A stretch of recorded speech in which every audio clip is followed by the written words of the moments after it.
श्री स्वामी समर्थ. जयशंकर. आषाढ महिन्यातील पौर्णिमा ही आपण गुरुपौर्णिमा म्हणून साजरी करतो. आपल्यामध्ये गुरुचं स्थान हे अगदी वरचं आहे आणि त्यामुळेच गुरुपूजन करून गुरूंविषयी जी कृतज्ञता आहे ती आपण व्यक्त करत असतो. आणि यावेळेला गुरुपौर्णिमा आहे ती 29 जुलै या दिवशी. गुरुपौर्णिमेच्या निमित्ताने आपण सर्वजण सेवा तर करत असतो, पण बरेच दत्तभक्त गुरुचरित्राचं पारायण या दिवशी आवर्जून करत असतात.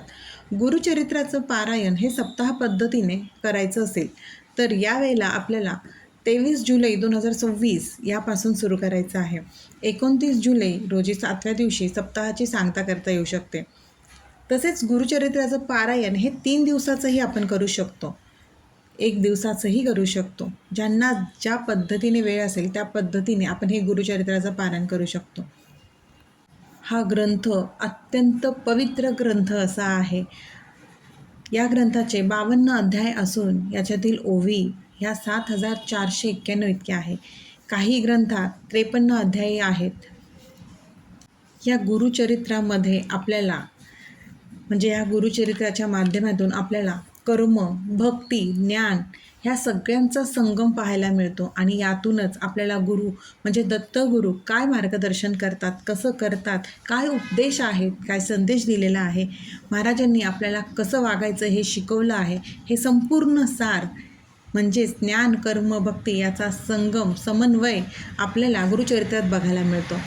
सर्वसामान्य माणसांनी ईश्वरापर्यंत पोहोचण्यासाठी कसं आचरण ठेवायला हवं याचं संपूर्ण मार्गदर्शन आपल्याला गुरुचरित्रामध्ये मिळतं. म्हणूनच गुरुचरित्राचं पारायण हे अवश्य करावं.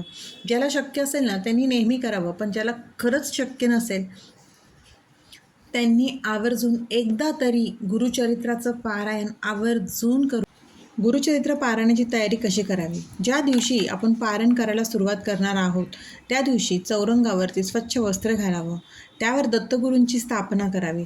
आपल्याकडे दत्तगुरूंची मूर्ती असतेच, जर मूर्ती नसेल तर एखादा फोटो घ्यावा. दत्तगुरू आणि स्वामींची प्रतिमा म्हणजेच फोटो असेल तरीही चालेल. गुरुचरित्र पारायण सप्ताह करण्याचा संकल्प करावा.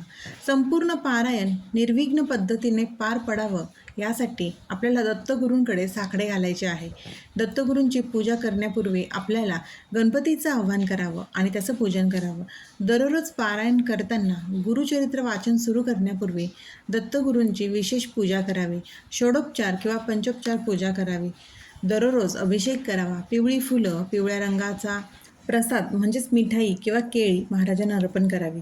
गुरुचरित्र पूर्ण झाले की पिवळ्या रंगाच्या वस्तू, दत्तगुरूंशी संबंधित असलेल्या वस्तूंचं आपल्याला निश्चितपणे दान करायचं आहे. महत्त्वाचे नियम म्हणजेच गुरुचरित्राचं पारायण करण्यापूर्वी संकल्प करणं आवश्यक आहे. गुरुचरित्राचं वाचन हे पहाटे 3 ते सायंकाळी 4च्या दरम्यान करावं. दुपारी 12 ते 12:30 ही वेळ दत्त महाराजांच्या भिक्षेची असल्याने या काळात आपल्याला पारायण वाचन बंद ठेवायचं असतं. ज्या वेळेस पहिल्या दिवशी पारायण सुरू केले तीच वेळ आपल्याला पारायण पूर्ण होईपर्यंत कायम ठेवायची आहे. ब्रह्मचर्याचं पालन करावं. पारायण काळात घरात सकारात्मकता ठेवावी. वादविवादामुळे शांतता भंग होऊ देऊ नये. गुरुचरित्र पारायण करताना ना मुळात महाराज आपली परीक्षा बघतात. कधी उद्या आपण पारायण करणार आहोत किंवा तयारी करतोय पारायणाची आणि अचानक वाद होणं, भांडणं होणं, चिडचिड होणं ह्या सगळ्या गोष्टी होतात. आणि ह्या आपली परीक्षा बघण्यासाठी ह्या गोष्टी होत असतात. त्यामुळे त्या गोष्टीला न घाबरता आपण आपल्या सेवेसाठी सज्ज राहावं. ज्या वेळेला आपलं अध्याय म्हणजे पारायण करताना ज्या वेळेला तुमचा अध्याय संपतात वाचून, त्यानंतर स्वामी समर्थ, दत्तगुरू किंवा ज्यांना तुम्ही मानत असाल, गजानन महाराज, शंकर महाराज, जे सद्गुरू असतील त्यांच्या मंत्राचा 108 वेळा जप करायचा आहे. म्हणजे 1 माळ जप करायचा आहे. परान्न न टाळायचं आहे. आपल्याला सात्विक अन्न घ्यायचं आहे. गुरुचरित्र सप्ताह काळामध्ये रोज सकाळी आणि सायंकाळी गुरुचरित्राच्या पोथीस धूप, दीप, नैवेद्य दाखवून आरती करावी. शक्य असेल तर तिन्ही सांजेला विष्णू सहस्त्रनामाचं पठण करावं. वाचन हे नेहमी एका लयीत शांत आणि सुस्पष्ट असावं. वाचन करताना ते अगदी शांतपणाने फक्त अध्याय वाचायचं आहे आणि आपल्याला हे संपवायचं आहे या उद्देशाने न करता ते मनापासून शांत पद्धतीने वाचन आपल्याला करायचं आहे. जेव्हा आपण वाचन करायला बसतो तेव्हा पूर्वाभिमुख किंवा उत्तराभिमुख आपल्याला बसायचं आहे. वाचनासाठी ठराविक वेळ, ठराविक दिशा, ठराविक जागाच असावी. यामध्ये कुठलाही बदल होऊ नये. पारायण काळात साक्षात दत्त गुरु तिथे त्यांचं अस्तित्व दाखवतात. अशी बरीच दत्तभक्तांची श्रद्धा आहे.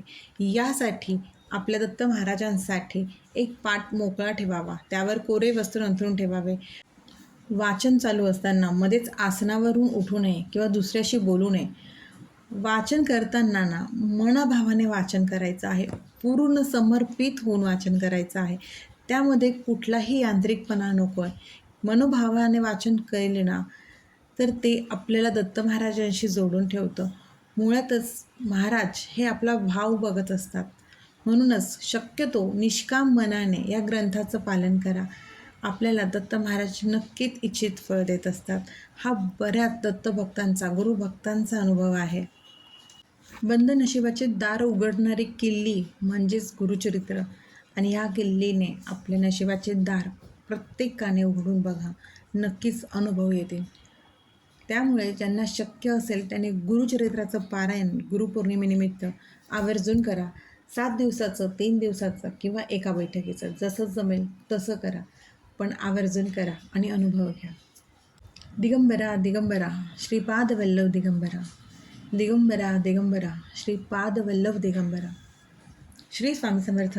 अशक्य ही शक्य करतील स्वामी, अशक्य ही शक्य करतील स्वामी.